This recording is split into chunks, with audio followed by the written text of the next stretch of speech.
Halo teman-teman sekalian, kembali lagi di channel YouTube Antek Saham atau Analisa Teknikal Saham.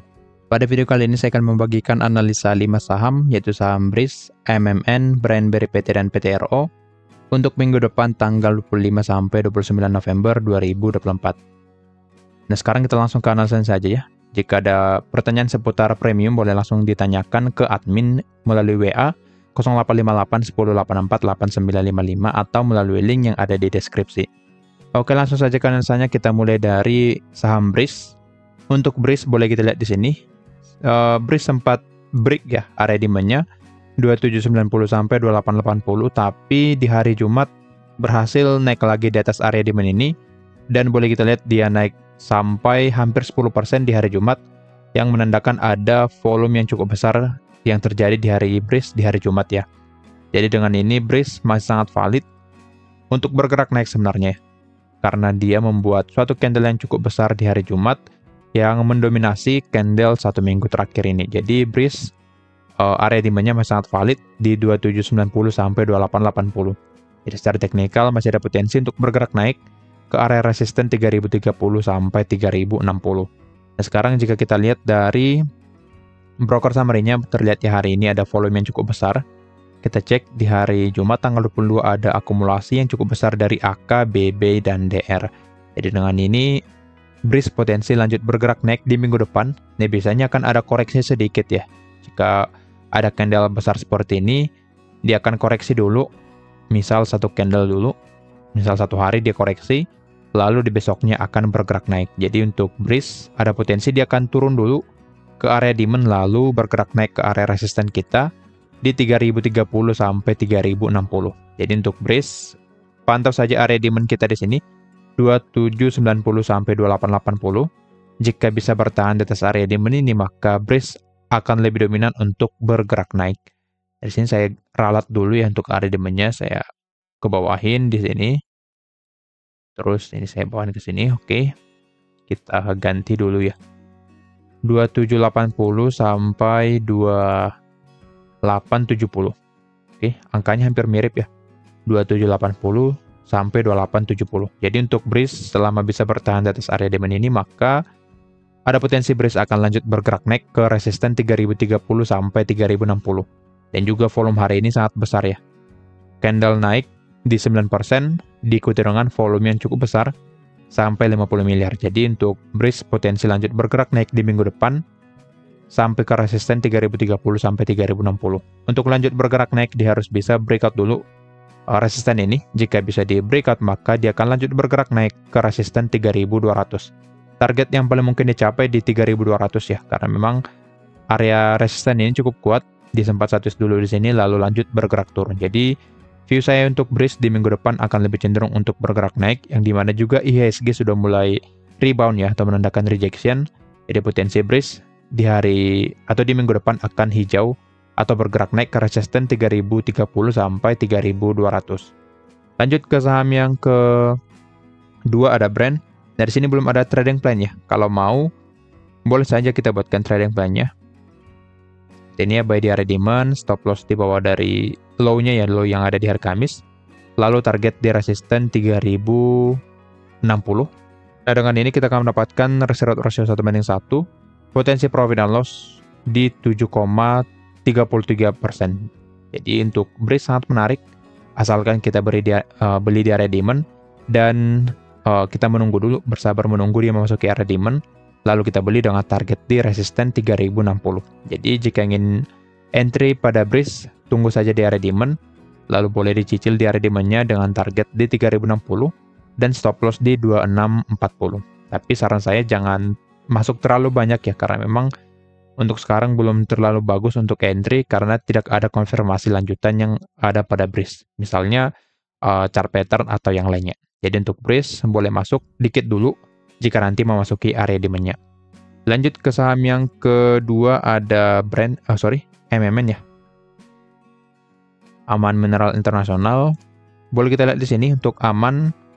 Oke, sempat mencoba break dari resisten 9575 ya, tapi boleh kita lihat di sini mulai ada rejection, jadi ada potensi Aman akan turun kembali. Nah, di sini terlihat kalau ada false breakout ya. Jadi ada potensi Aman akan turun kembali ke support ya. Di sini ada satu support di angka 9.000. Jadi menurut saya aman akan turun dulu ke support 9.000.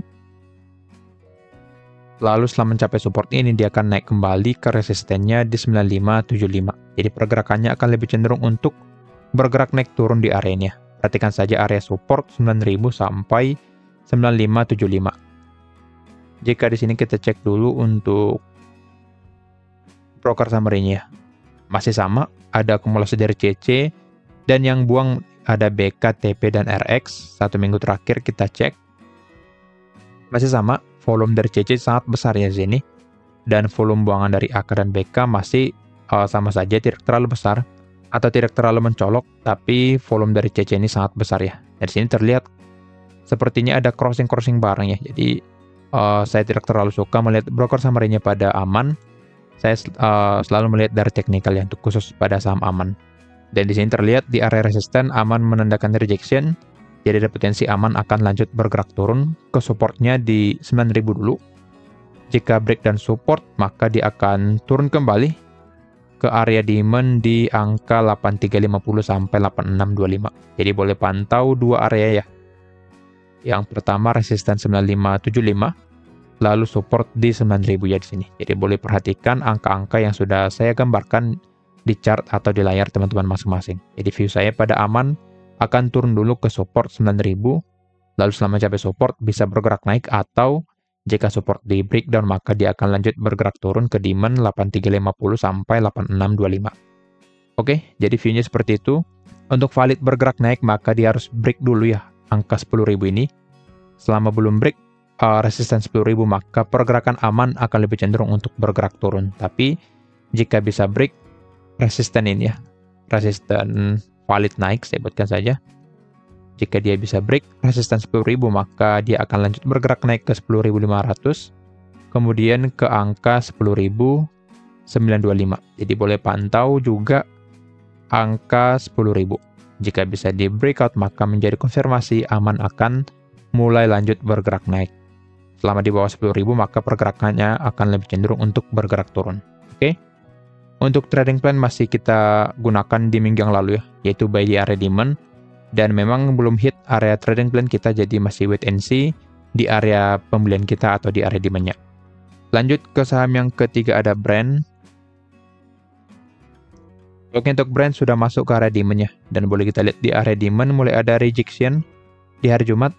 Jadi terlihat ada rejection di area demand. Dengan ini ada potensi Brand akan lanjut bergerak naik ya. Jika kita cek dari broker summary pada Brand, 1 minggu terakhir masih ada distribusi dari AK dan BK.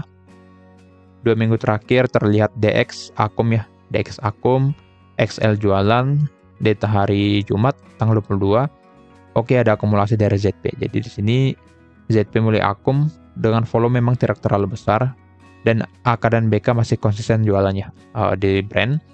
Yang dimana sebelumnya mereka akum di atas, di sini akum di atas, tapi untuk sekarang mereka mulai jualan di bawah. Jadi ada potensi memang Brand akan lanjut bergerak turun. Tapi menariknya di sini Pak PP mulai akum kembali ya, dipakai broker DX ini. Jadi seharusnya Brand akan di markup lagi ke area atas, ke area resisten 7.700 sampai 7.900. Jika ingin masuk di Brand sebenarnya di harga sekarang sudah menarik. Di sini boleh kita buatkan trading plan-nya ya. Buy di area demand, stop loss di bawah support, tapi memang potensi loss-nya cukup besar ya. Target di 7.700, boleh kita hitung dengan average di 6.625. Kita akan mendapatkan target 1 sebesar 16%, tapi jika terkena stop loss kita akan loss sebesar 11%. Jadi memang potensi loss-nya cukup besar. Jadi yang tidak ingin atau tidak mau loss sebesar 11% maka jangan masuk di saham Brand. Lebih baik cari saham yang lainnya atau tunggu nanti saya bagikan saham-saham yang menarik untuk minggu depan. Tapi di sini secara teknikal sudah menandakan rejection, dan juga di hari Jumat mulai ada akumulasi dari ZP, maka seharusnya Brand akan bergerak naik di minggu depan atau 2 minggu ke depan. Jadi boleh saya buatkan trading plan-nya di sini, buy di area demand, target di 7.700 dan stop loss di 5.875. Oke. Jadi boleh pantau support 6.000 yang menjadi batas bahwa kita jika break supportnya 6.000 maka kita akan terkena stop loss karena Brent akan lanjut bergerak turun ke area 5.600. Oke, jadi boleh pantau pergerakan Brent di area dimanya. Lanjut ke saham yang keempat ada BRPT. Oke, untuk BRPT sesuai analisa kita ya, dia akan cenderung bergerak turun bahkan sampai ke support di 785 dan memang trading plan kita di sini sudah hit stop loss ya. Oke, jadi saya hapus dulu. Jadi di sini untuk BRPT memang pergerakannya akan lebih cenderung untuk bergerak turun. Saran saya jangan beli dulu, walaupun ada pergerakan naik sedikit, maka jangan dibeli dulu untuk BRPT. Lebih baik menunggu di sini ya, di angka 700. Karena memang pemegang sahamnya sudah sangat banyak ya, atau retailnya sudah sangat banyak, jadi ownernya kemungkinan tidak mau mengangkat terlalu jauh ya. Jadi potensi dibiarin dulu, retail akan cut loss dulu, sehingga nanti dia bisa punya barang lebih banyak nanti. Jadi untuk BRPT akan lebih cenderung untuk bergerak turun secara view saya ya di sini. Dan juga secara teknikal yang sudah patah tren, maka dia akan cenderung bergerak turun ke area 760, lalu ke area 705. Jadi lebih baik wait and see dulu untuk BRPT, karena dia ada potensi melanjutkan penurunan ke support di 760 sampai 705. Jika kita cek dari segi broker summary-nya, harusnya masih distribusi ya. Terlihat 2 minggu terakhir buangan dari YU sangat besar ya di sini. Dari asing juga, YU ZPTPAK dari YU saja sudah 128 miliar ya. Jadi untuk BRPT potensi lanjut bergerak turun. Dan juga indikatornya menandakan ada volume yang sangat besar dari bandar maupun asingnya. Kita cek lagi di tanggal 22, ZPTP masih buangan ya, jadi belum ada akumulasi sampai di hari Jumat. Di BRPT view saya masih sama, masih akan cenderung untuk bergerak turun, target turun di 760 sampai 705. Area yang bagus untuk melakukan pembelian di angka 700 ya. Di angka 700 sampai ke 650 ya, atau 665. Jadi boleh nanti untuk BRPT, jika sudah memasuki area ini, teman-teman boleh cicil secara perlahan dengan nanti target di area 800. Ini ya targetnya, di area supply 870 sampai 905. Oke, jadi view saya dia akan turun dulu ke support, lalu setelah mencapai support dia akan bergerak naik ke area supply-nya. Nah, mungkin pergerakannya tidak 1 hari ya, mungkin membutuhkan waktu bisa sampai 3 bulan, tapi teman-teman nanti sudah punya barang di bawah supaya nanti bisa profit dari BRPT. Jadi jika belum punya barang, jangan entry dulu di BRPT. Yang sudah punya barang, jika mindsetnya jangka panjang, boleh di hold dulu dan average down di area 700. Tetapi jika ingin scalping, boleh di cut loss dulu supaya nanti bisa pindah modalnya ke saham yang lainnya. Oke, lanjut ke saham yang kelima atau yang terakhir ada PTRO. Untuk PTRO, view saya masih sama. Di sini dia mulai menandakan rejection ya di area supply 19.000 sampai 19.325. Dan boleh kita lihat memang pergerakan dari PTRO cenderung di reject ya di area supply. Jadi secara teknikal dia akan cenderung untuk bergerak turun ke support di angka 17.000 sampai 16.350. Jadi view saya masih sama untuk PTRO, dia akan cenderung turun ke area support yang di sini ya. Untuk supportnya boleh dilihat di sini. Jika kita cek secara broker summary-nya apakah ada distribusi? Oke, di sini mulai ada distribusi ya di hari Jumat dengan volume yang tidak terlalu signifikan dari LG. 1 minggu terakhir kita cek, oke, masih ada akumulasi dari broker yang bagus ya, YURX dan DP yang buangan dari XL. Jadi secara mingguannya masih akumulasi. 2 minggu terakhir oke, XA jualan. 3 minggu terakhir ZP, CC, jadi cukup random ya di sini. Tadinya XL jualan, nah sekarang di sini secara 3 minggu terakhir XL-nya masih punya barang. Jadi memang masih banyak transaksi terjadi ya di atas ini. Jadi kemungkinan akan diturunin dulu supaya nanti retail akan cut loss dan bandarnya bisa akumulasi dari bawah. Jadi view saya pada Petro akan lebih cenderung untuk bergerak turun ke angka 17.000 sampai 16.300. Jadi Selama di bawah dari 20.000 maka jangan dibeli dulu, atau jika sudah berada di atas 19.000 jangan dibeli dulu karena sudah masuk ke kategori high risk. Jadi selama PTRO di atas 19.000 sampai 20.000 price-nya di area ini maka jangan dibeli dulu karena ada potensi dia akan dibanting lagi, karena di sini boleh kita lihat banyak rejection ya. Pertama di sini setelah mencapai 20.000 dia reject, di sini juga reject, dan di sini juga di angka 19.800 dia reject. Jadi PTRO potensi akan terkoreksi kembali ke area support 16.000 sampai 17.000. Oke, jadi jangan di entry dulu, lebih baik menunggu di area supportnya nantinya. Oke, kira-kira begitu analisanya. Disclaimer on, kalau analisa ini merupakan pandangan saya pribadi, bukan ajakan untuk melakukan pembelian atau penjualan pada saham-saham tersebut. Sekian dari saya, terima kasih.